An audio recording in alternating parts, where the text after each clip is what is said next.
Panalangin sa banal na pamilya. Sa ngalan ng Diyos Ama, at ng Diyos Anak, at ng Diyos Espiritu Santo. Amen. Jesus, Maria at Jose.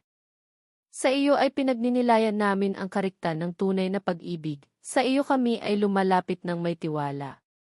Banal na pamilya ng Nazareth. Ipagkaloob mo na ang aming mga pamilya rin ay maging mga lugar ng komunyon at panalangin, mga tunay na paaralan ng Ebanghelyo. At maliliit na simbahang pangtahanan. Banal na pamilya ng Nazareth. Naway ang mga pamilya ay hindi na muling makaranas ng karahasan, pagtanggi at pagkakawatak-watak. Naway lahat ng nasaktan o naiskandalo ay makatagpo ng agarang ginhawa at paggaling.